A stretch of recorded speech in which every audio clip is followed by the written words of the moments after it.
أهلا بكم ومرحبا مشاهدينا الكرام إلى فقرة وجها لوجه، وفيها نتوقف عند استدعاء شرطة الجرائم الاقتصادية في موريتانيا رئيس السابق محمد ولد عبد العزيز للمرة الثالثة، وذلك في إطار ملفات متعلقة بشبهات فساد خلال فترة حكمه، مع ضيف الأول الذي سيلتحق بنا عبر الأقمار الصناعية من نواكشوط السيد محمد فال عبد الله عضو اللجنة المركزية للحزب الوحدوي الديمقراطي الاشتراكي، وفي الاستوديو رحب بالسيد محمد بشير ولد الساس الناشط في الأغلبية الرئاسية للرئيس محمد ولد الشيخ الغزواني.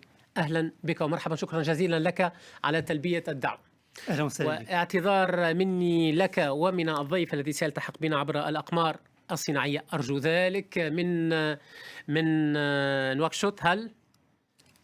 وشكر خلال دقيقة تقول زميلتي من الغرفة الفنية، وشكر الخاص لك وله، واعتذار أيضا حتى من مشاهدينا الكرام، شكر خاص لك وله على تلبية هذه الدعوة رغم التأخير الذي طرأ على هذه الفترة، خاصة أنه الأولوية كانت لي المباشر ولكلمة الرئيس الفرنسي إيمانويل ماكرون خلال زيارته إلى بيروت.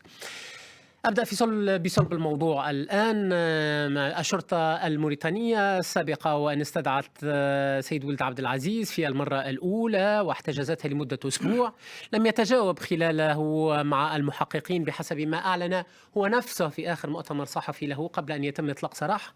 استدعي بعد ذلك بيومين ثانيا لبضعة ساعات فقط، واستدعي للمرة الثالثة استجوب فيها لبضعة ساعات. وسؤالي: ما تعليقك على هذا الاستدعاء الثالث سيد بشير ولد الساس؟ أولا تحية لك وتحية أيضا للسادة المشاهدين في موريتانيا الحبيبة ومختلف أنحاء العالم وفي الفضاء المغاربي خاصة. في الحقيقة هذه القضية كما تعلم يا أخي حكيم، أستاذ حكيم، هذه القضية ينبغي أن نطبق عليها مبدأ الحكم على الأشياء فرع من تصورها. هذه القضية ينبغي تنزيلها في إطار حقاني، في إطار حق الشعب الموريتاني في معرفة حق الشعب الموريتاني في استرجاع الأموال المنهوبة، وبالتالي ينبغي عدم تلبيسها تلبيسا يعني سياسويا. هذه القضية ينبغي أن نؤكد حقيقة أنها من ناحية ليس فيها استهداف، تسمعني جيدا، ليس فيها استهداف سياسي وليست شخصية، يعني ليست مسألة شخصية، ولا يصلح إذن تلبيسها لبوس سياسي للتمويه أو للتغطية وتحويلها أكثر مما والتهرب من مجرى العدالة. طيب. أعتقد أن أي إنسان مؤمن بالقانون ومؤمن بالجمهورية ومؤمن بالسيادية وبفوقية القانون ينبغي أن يتعاون مع السلطات القضائية. سنأتي على مسألة التعاون، وأستسمحك في أن أرحب أولا ثانيا بضيفي من نواكشوط السيد محمد فال عبد الله عضو اللجنة المركزية للحزب الوحدوي الديمقراطي الاشتراكي. أهلا بك وشكرا جزيلا لك على تلبية هذه الدعوة سيد محمد فال عبد الله، مرحبا بك. مرحبا بكم مجددا.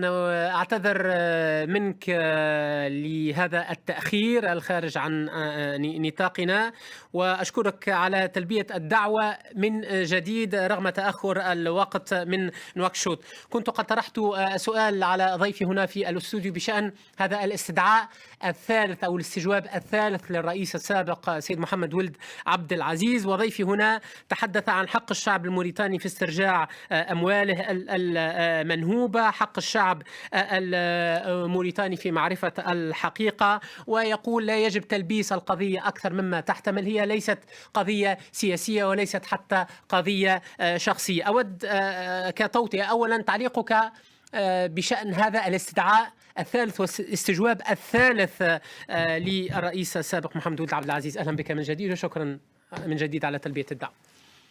شكرا لكم على الاستضافة.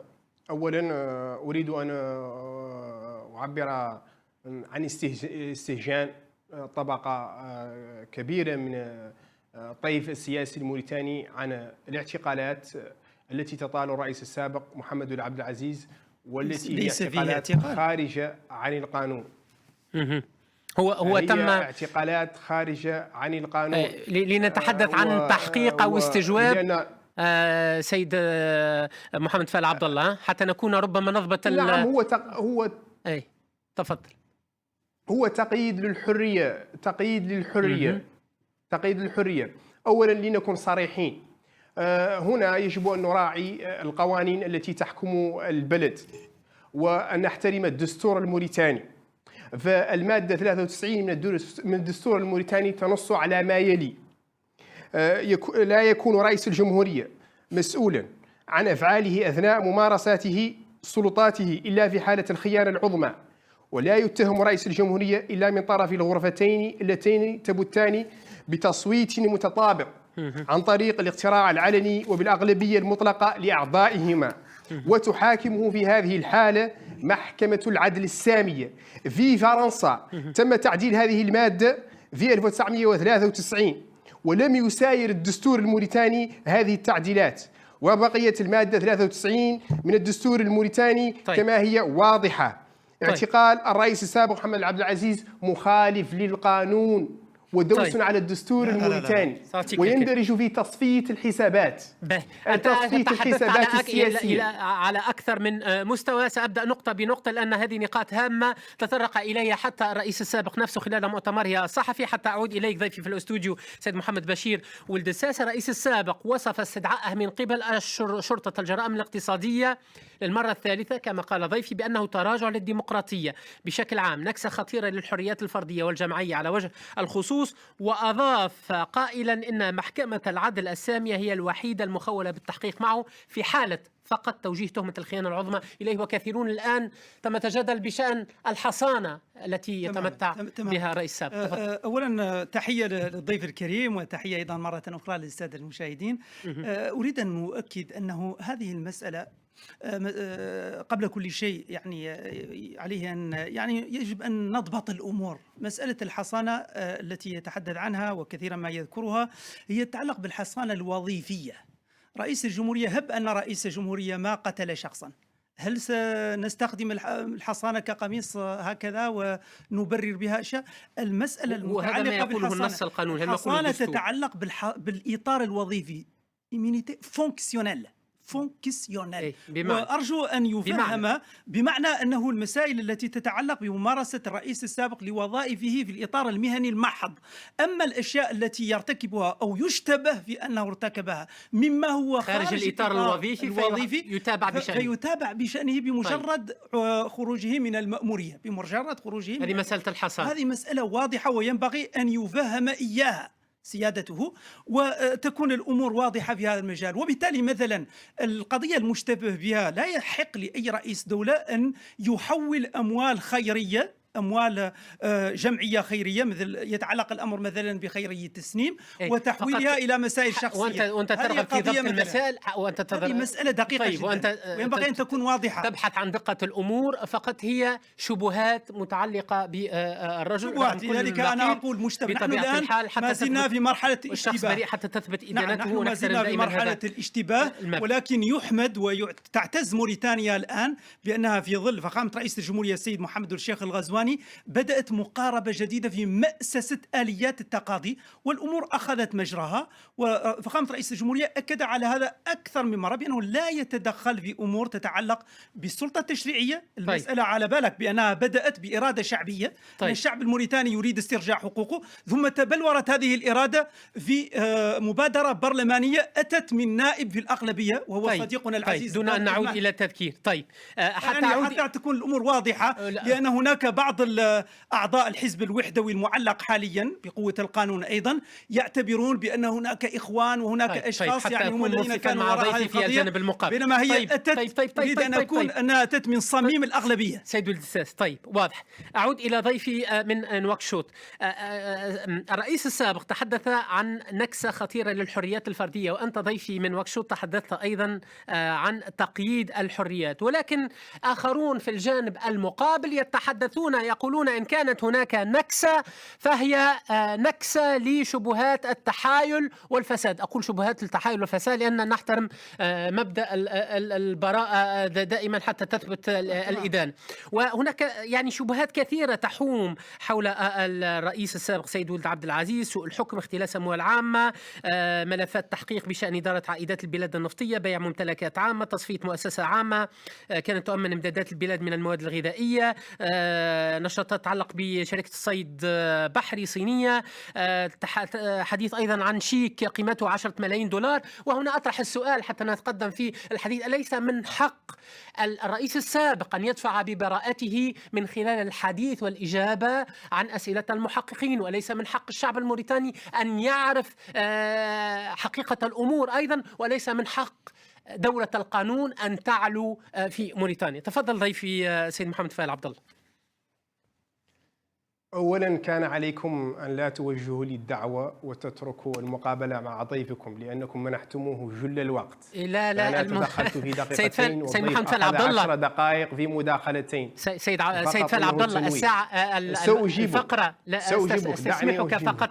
استسمحك. لا البرنامج لم ينتهي بعد، والفقرة ما زالت متواصلة، وإن أصر ضيفي على أخذ أكثر الكثير من الوقت تأكد أنني سأنصفك وأنك ستأخذ نفس الوقت مثله تماما، وأضمن لك ذلك. تفضل سيد محمد فايل عبد الله. جل الوقت الذي مر من البرنامج كان مع ضيفكم. خذ الوقت. أولا أريد أن أنوه إلى مسألة تراجع الديمقراطيات. ضيفكم الكريم وعلى صفحته الشخصية في الفيسبوك ندد بالتراجع عن حريات وتراجع حرية التعبير في موريتانيا أولا. ثانيا، وكيل الجمهورية الموريتاني الحالي حفظ دعوى قضائية ضد أحد الوزراء بناء على المادة 93 موضوعنا الرئيس السابق حتى لا نحيد. لا، حتى نكون واضحين أن هناك انتقائية في تطبيق القانون الموريتاني.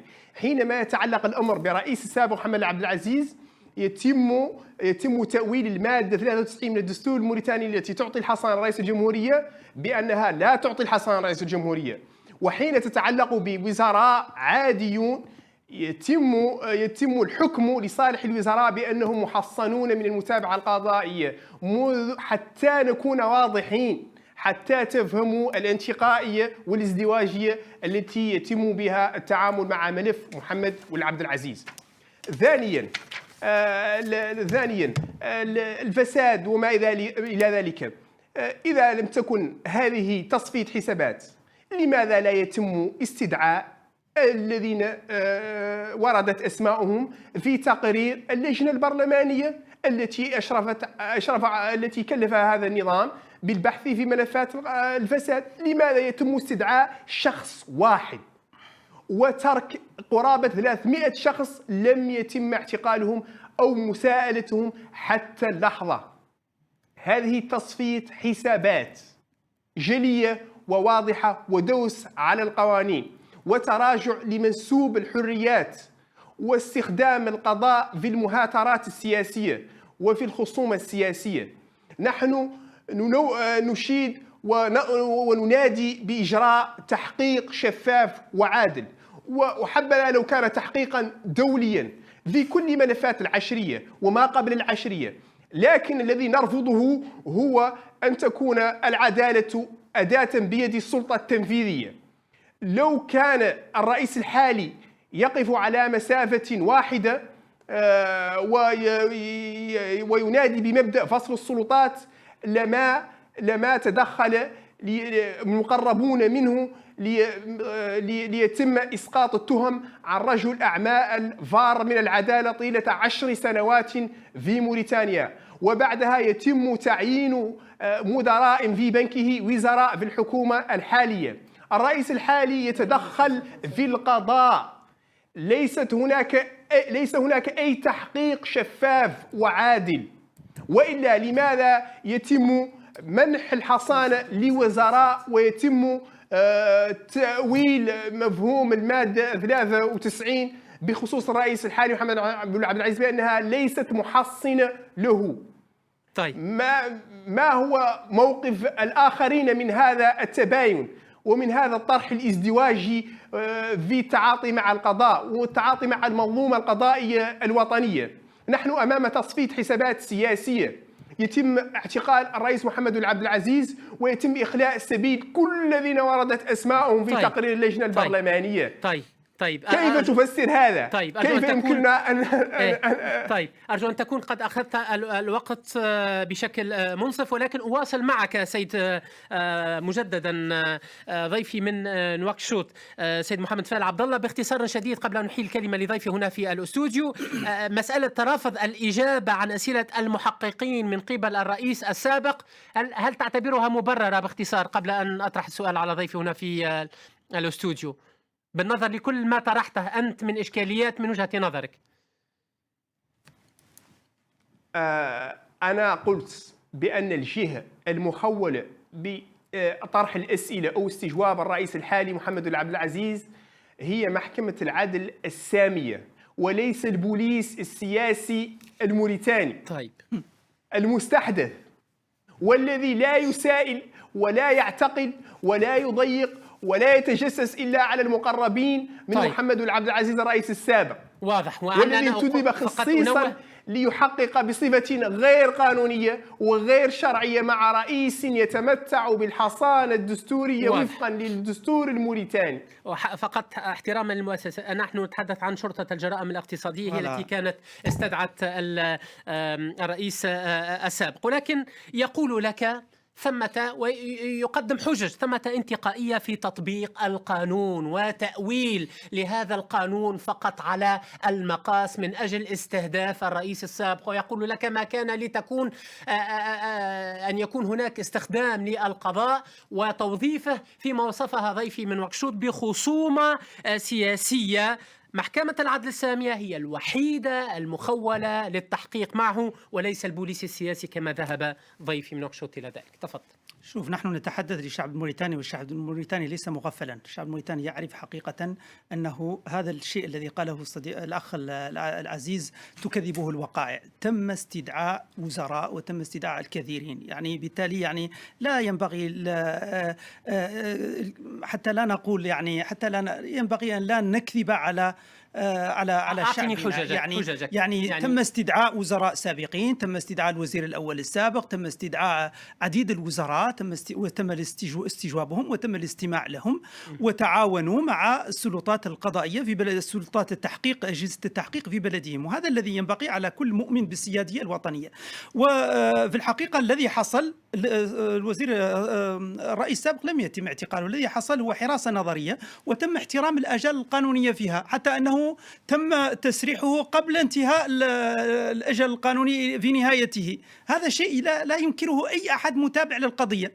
هذه واحدة. ثانيا، هو تحدث وشكرا له على متابعة الصفحة وقال بأنني ذكرت بأن الحريات العامة تناقصت. نفس القناعة التي تدفعني للدفاع عن الحريات العامة في بلدي هي القناعة التي تدفعني لضرورة استرداد الشعب الموريتاني لأمواله المنهوبة، وهذا حق. نفس القناعة.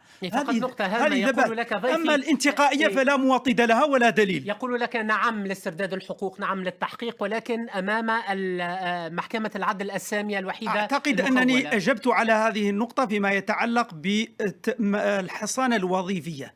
رئيس الحصانة الوظيفية يعني ينبغي أن يفهم السيد الأخ الضيف المحترم، وأن يفهم أعضاء الحزب الوحدوي الحديث، وأن يفهم الرئيس السابق أن الحصانة التي تتحدث عنها المادة 93 تتعلق بالإطار الوظيفي المحض. أنا أسأله سؤالا واحدا: لو كان اغتال شخصا أو كان مثلا أخذ أموال خيرية تسنيم الموجهة للفقراء والمساكين، هل هذا يعني هذا لا يدخل في إطار مهنته الوظيفية؟ طيب سيد محمد فال عبد الله، وسأختم معك لأنه الوقت الآن داهمنا.